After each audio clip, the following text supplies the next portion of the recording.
Well, working on the deck. The boards look like that.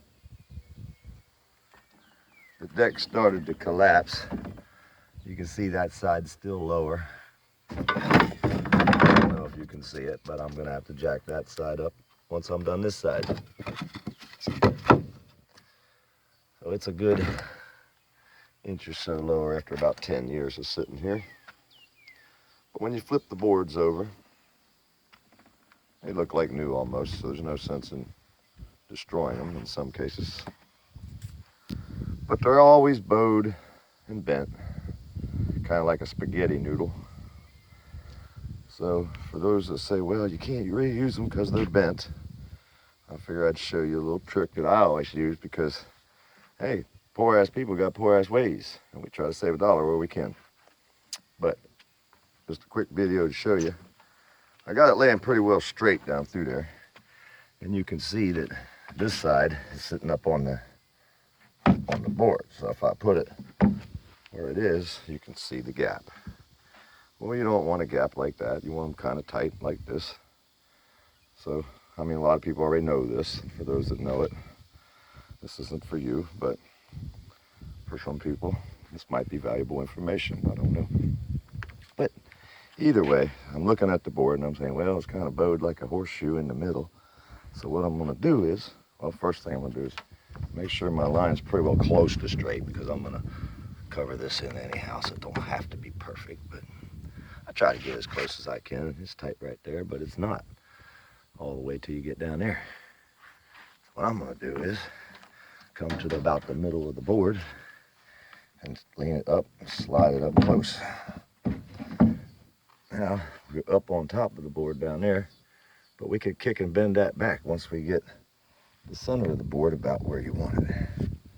So what I'll do is take me a little old screw and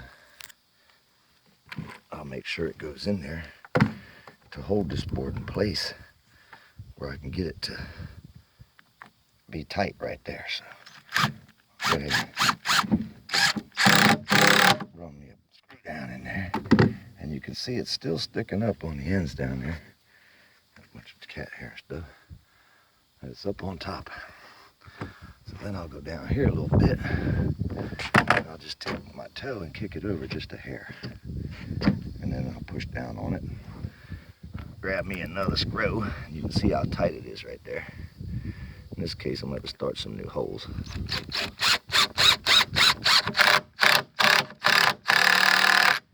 Now, we just work the bend out of it as we go down through there.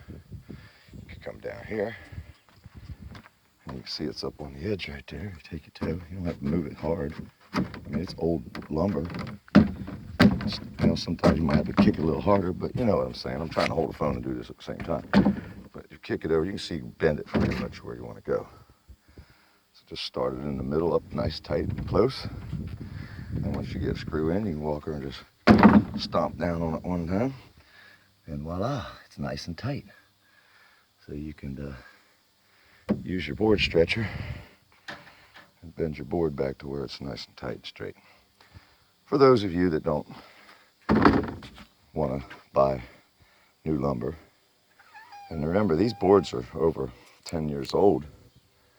So the deck went from looking like this to this with the rebuild.